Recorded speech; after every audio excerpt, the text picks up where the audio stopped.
Accelerating. Voltaria destra.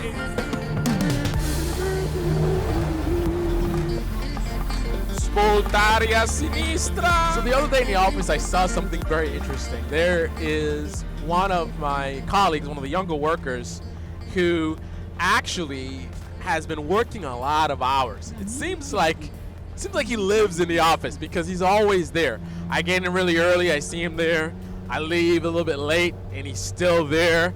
And I'm like, this guy's living in the office. And it's consistently, like sometimes maybe you're backed up on a project or something happens during the business day that requires you to stay a little bit later or something like that. You know, it's understandable. But I was like, well, this guy's consistently here all the time.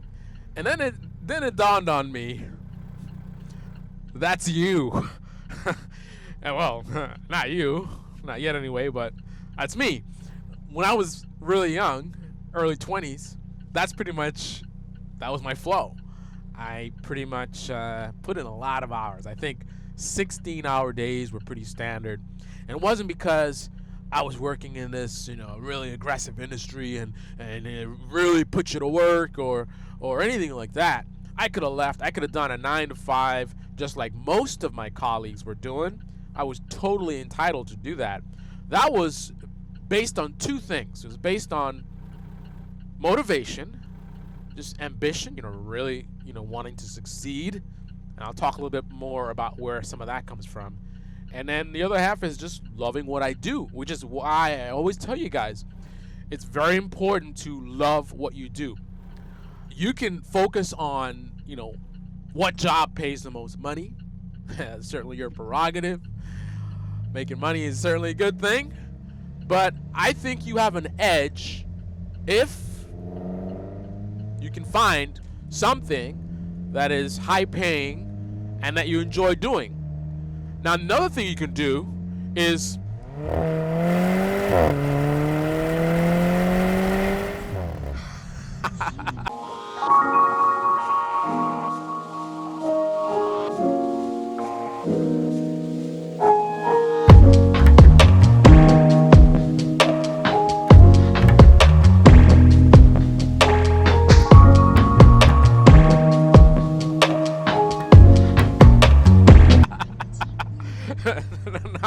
not that.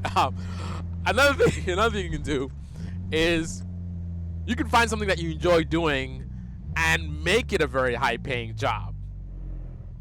I'll give you a simple example. Kind of ridiculous example, but let's just say you love ice cream. Everybody loves ice cream. Who doesn't love ice cream? Some people like turtles. Some people like ice cream, right? But me throwing that out there, no one's really thinking like money. Yeah, ice cream is a lot of money in ice cream business. But what if you started an ice cream chain? Right? You start some kind of new business model that's ice cream related, and you make it into this massively successful thing that you built, you conceptualized, and most importantly, you executed on. Because a lot of people will talk a lot of talk, right, and talk a good game. When it comes to results, not so much. So now you are some kind of ice cream magnate. You started this multi-million-dollar international ice cream production. Whether it's a actual, like you're a producer of ice cream, or again you could be some kind of a chain deal. You thought of some really clever way to market ice cream through some new chain, and it really clever idea. Right? Awesome idea, awesome execution, timely execution, because it's not just about execution, but timing is very important as well. You do it at the right time, and it really takes off, and now you're on your way to making your first $1 million off of ice cream. Now, I picked that kind of ridiculous example, even though it could happen, but I picked something as like, no one thinks of ice cream as like something that you can make money from. I did that intentionally to illustrate the point that, again, you can find something that you enjoy that's high paying, or you can make something that you enjoy high paying through the way that you do it. Because with something that you love that's high paying, you simply get hired to do it, and you move up the ranks, and because it's high paying, I mean, you make a lot of money, right? And every time you get a promotion, the money goes up and up and up and up. That's one path. Or you could take something that, you know, normally people look at as like there's not a lot of money to be made, but your idea is to dominate that thing. You're not looking to be an employee, you're looking to be an entrepreneur. So either you are going to be an employee to learn the business, which is a strategy a lot of people do. So you be an employee, you work your way up through the ranks, become a manager. Still, I don't think a manager at an ice cream store is going to make a lot of money, right? But the point is, it's education. You're getting paid to learn. So you learn the business, you learn the ins and outs, you see what works, what doesn't work. You learn the principles of business and how to run a business. And all the while you're working on your plan, your design of what you're going to create, you know, the ice cream business that you're going to create. So those are two different ways. But back to Mr. Hardworking Guy. So when I was doing it, I was just, you know, loving my work, and the other half was just being motivated. And that's how I moved up through the ranks really quickly. And I'm going to do a video. A lot of people talk about, you know, entrepreneur, you know, you got to go into business. That's the best way to make a lot of money. I think that idea is a little bit misguided. And I'm going to do a video that's going to specifically talk about that. Man, I can't see anything out of this window. I'm going to do a video that talks specifically about that. Who's really making the money? Is it the entrepreneurs or is it the employees? A lot of people they look at 9 to 5 as a negative. You know, I don't want to work a 9 to 5. But the reality is, people are very mistaken about how much money you can make doing a 9 to 5. So we'll talk about that. But bottom line is, that was me. I'm in a sort of a different level at this point, so I don't need to do that anymore. So yeah, I work hard. Yes, I do. I can work some longer hours, and one of the things I do is I'll work really hard in the office, leave the office, and then I'm working on other businesses. So I'm working on business ideas and pursuing the spirit of, you know, the entrepreneur. So right now I'm working on a project which is really more for you guys. I actually have come up with a plan. I think there's a solid plan. It's a realistic plan where you can literally make $1 million. And it's not any kind of weird system, you know, you buy my book or buy my program. I'm going to teach you how to make $1 million. I don't need your money. I'm good. I got plenty of money. I don't need your money. You got to think about that. If someone's going to teach you how to make money, and yet they're looking for money from you, and don't get me wrong, you know, time is money. If I'm going to spend time and show you how to do something, I'm going to take my valuable time to do that. The idea of being compensated for it, I mean, hey, come on. You know, you get to a point where you make a lot of money, your time is worth a lot. So again, if I'm going to spend time teaching someone, typically you're going to want to be compensated for it. Generally speaking, though, the exception to that rule would be people like myself. What's the difference between me and you? I was going to do a rap quote there, but I can't. Anyway, I'm the person who by nature likes to help others. Not just something I say as a marketing thing. It's something that I did before I told anyone, before I was online or whatever. Something that I did privately, not intentionally privately, but just there was no plan of business or marketing or trying to get exposure or credit. It was just something that I was passionate about. For YouTube, I was going to public schools and speaking to kids and trying to motivate them to achieve their dreams and to be successful. I was spending time for free, going to schools, trying to motivate other people's kids to be successful.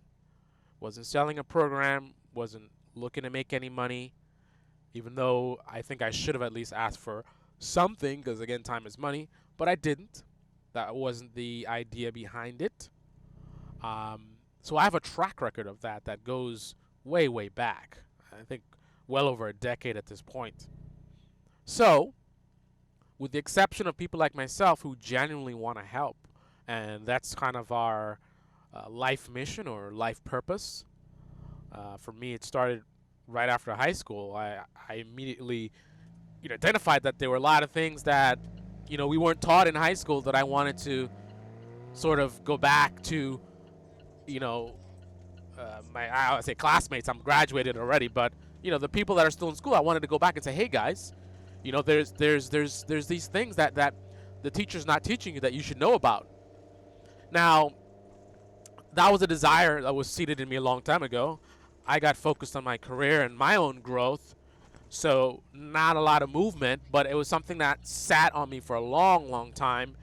And later in life, when I got to a point where I gotten into my stride, I was doing very well, I'd made a lot of accomplishments, and I got into that sort of a cruise control. When I call cruise control and what somebody else calls cruise control may not be the same thing. But anyway, at that point is when I started thinking about how I can give back, and I came up with my own program, which I didn't charge for, and I went and I spoke to the kids. So someone who is like that, someone who has a nature to sort of give back, that's the kind of person who would go and offer their time to others without looking for compensation. But that's pretty much the exception. But anyway, so I looked at this kid and I said to myself, that was me. When I was younger, I was the one working those long hours, being really motivated to really be successful. And I see you back there. Cops back there. Just pop someone, hopefully not me. I just don't like cops tailing me because one wrong move. There it goes again. So once I made the connection of my younger self with this guy, I said, this guy's going places. It was very funny to me that I didn't even recognize my own flow. This guy was literally doing what I'm doing, passionate about the work that he does, motivated, ambitious, and putting in those hours. And from a very young age, he's probably like 22 years old, he's definitely going to go places, for sure. Probably not making a lot of money right now because he's inexperienced, but the experience that he's developing and the knowledge he's getting from working that much harder than his colleagues is something that is certainly gonna take him places for sure. The message of this video that I want you guys to understand is that one thing that I've recognized as far as a pattern of people who are successful. I know people who have done a lot of amazing things, very successful people.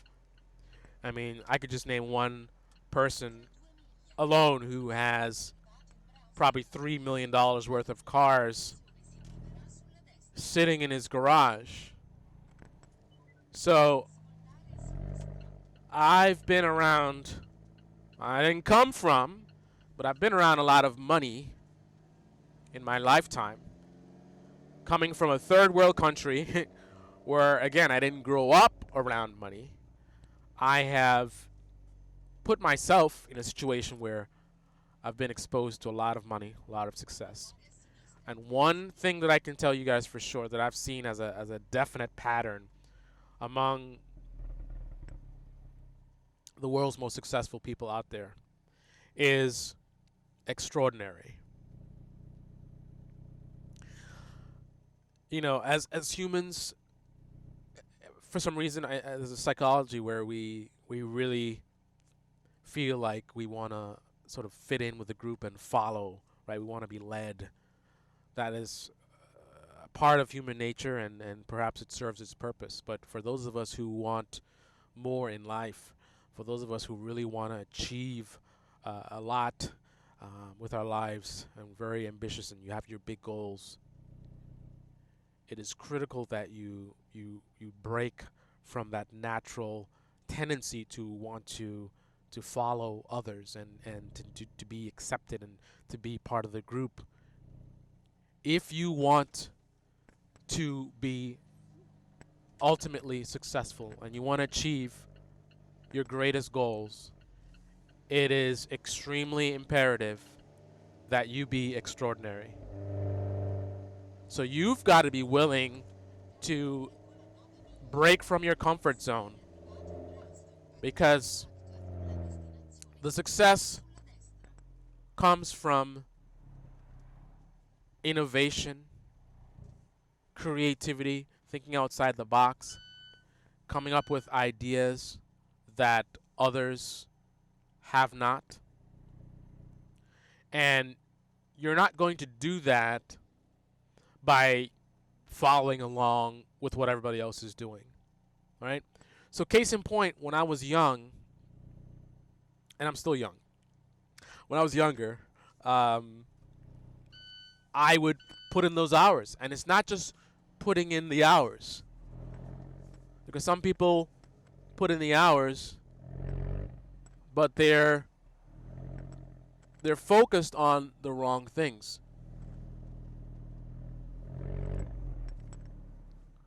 You've got to spend your time on the right things. So the moral of the story is, I'm not saying that this is a secret to success. If you work a lot of hours, you're going to all of a sudden magically be successful. What I'm saying to you is, if you're looking around you and trying to gather what other people are doing, and you're asking questions, and hey, what, and you're trying to find out the path that other people have taken, and you're trying to see what everyone else is doing. Now, I'm not saying that, there isn't any value in seeing what others are doing around you. But what I'm saying is, ultimately, you're going to need to go out on your own. You're going to need to join a very, very small percentage of people that are going the extra mile, right?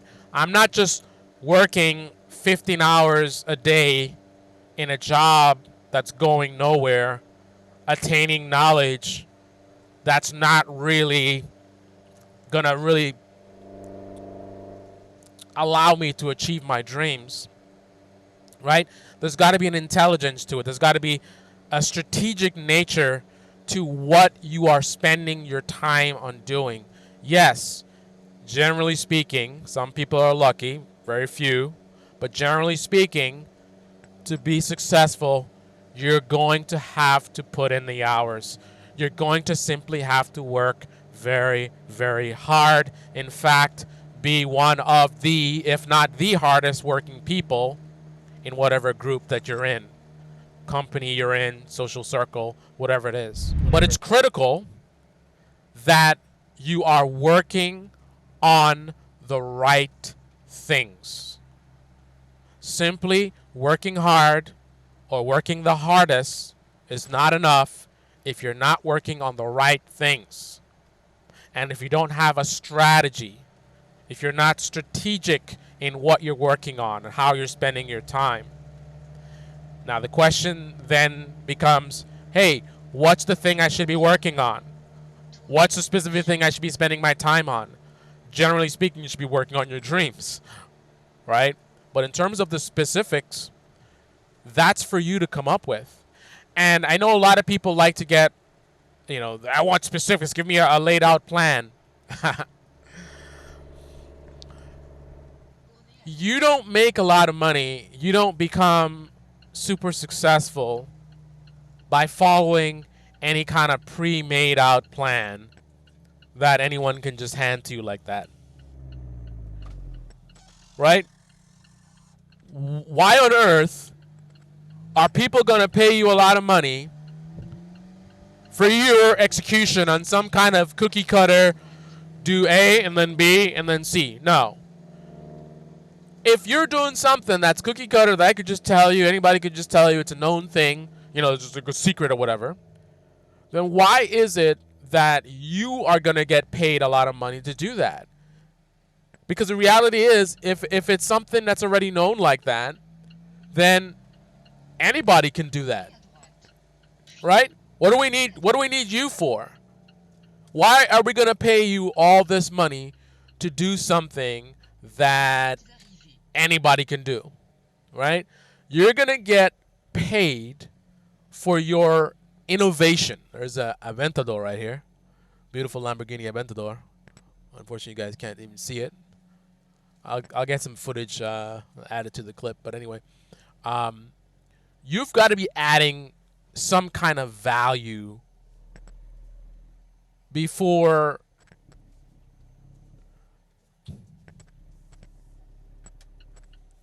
you've got to add some kind of value before people are going to really pay you a lot of money. So you got to really consider that. So all I can really give you are the fundamentals in terms of the attitude that you should have and things like that. But the specifics have to come from you, right? Otherwise, why else are people going to pay you a ton of money, the money that you want, right? The money that you want is going to come from the value that you bring, the unique value that you bring. You're the best in the business, or you are the best human resource, right? In terms of, companies want to hire you because you know the best about your subject area or whatever it may be, right? There's got to be something unique that you're bringing to the table, right? So I can't give you your uniqueness. That is for you to discover. What I can tell you is the fundamentals in terms of seeking excellence and not following the crowd, not being afraid to branch out and, be different. I know it's scary to sort of break from the norms and the tried and proven, or whatever it is, right? You want someone to again, this whole idea of giving the secrets, and a lot of people who are prepared to enrich themselves by tapping into that and taking advantage of you, because they know that there are a lot of people who want things laid out. They want a specific plan, like this is what you can do. And ironically, I believe actually I do have a plan. It is something that you can make $1 million from, but it's not something I'm going to sell. I'm going to just do videos and I'm going to show you. But that's something that's a little bit different. That's an investment strategy that I'm going to share with you guys. So if you guys are new to the channel, definitely subscribe. And I think it's going to be, regardless of what anybody else thinks, it's going to be an exciting journey for me, because I'm going to sort of leverage, my position in life, where the opportunities that I have to sort of make myself a living case study. So what I can do with money is I can accelerate time. So for example, let's say there's an idea of, investing $100 a month and trying to reach a 5-year goal. I don't have to go 5 years to show you how that works, right? I can basically do, and this is something that one of the projects that I worked on recently, I can do a year per month, meaning, so the idea is to invest $100 per month. So I could invest 100 times 12 every month, and then in a year, I can show you what I've accomplished. So that's kind of giving you a sort of a view of what you could do in 5 years. And I'm actually demonstrating. I'm actually not just telling you stuff. I'm actually doing it. I'm taking the risks. It's still a risk. It's not going to hurt me financially, but it's a risk in terms of losing money. I can lose money. Like, losing money is losing money. Doesn't matter how much money you have. Losing money is losing money. So when I do these things, these projects, like this investment project I'm doing, I can lose money. Whether it hurts me or not, that's irrelevant. The point is I can lose money, and no one wants to lose money. I don't want to lose money, right? But I'm putting myself out there. I have something that I feel will work, and I think it's something that is attainable for a lot of people. And I'm going to show you guys that here. But ultimately, and in general, you've got to be able to just not let your fears hold you back, and to not be afraid to stand out from the crowd. Of course, a double-edged sword. Again, like I said, strategic. Sorry about that. Looks like I actually ran out of space. But basically what I was saying is you've got to be strategic. Don't spend all your time working so hard on the wrong thing, right? And I guess the way you figure out whether you're doing that is you've got to be organic, right? You work on something, you've got to look at the results, look at what's working, what's not working, change, grow, continue, and you keep evaluating whatever you're doing and seeing if it's working or not, and also keep learning as well, right? Keep reading, just keep on a constant path of growth and discovery, and don't ever get sort of locked into a certain strategy or idea. Be flexible. Be constantly growing. Right? Don't just keep doing something whether it makes sense or not. Right? There's got to be some kind of success. You got to see some kind of results. And if you're not, change your strategy. Keep changing your strategy until you get some kind of traction. And when you see something that's giving you traction, you focus in on that, you grow from there, and you keep going and going and going and building and building and building. And that's how you do it. Just don't get caught up again spending a lot of time working on something that's not working, right? Anyway, that's all I got. Thanks for watching. If you enjoyed the video, definitely click on the like button. You want to see more videos like this, especially my old-time subscribers, comment below. Let me know what you think about this new direction of the channel. I guess this is kind of the next generation of Motivation Sundays. Remember that? Motivation Sundays? So maybe we'll do Motivation Monday, Tuesday, Wednesday, Thursday, Friday. It's not going to be a motivation channel, but I'll definitely be doing a lot of motivational pieces and a lot of videos like this to help you guys grow. Right? So anyway, click on the like button, subscribe, and make sure you smash that bell. Yeah! Carlisle's Picks is back in full effect.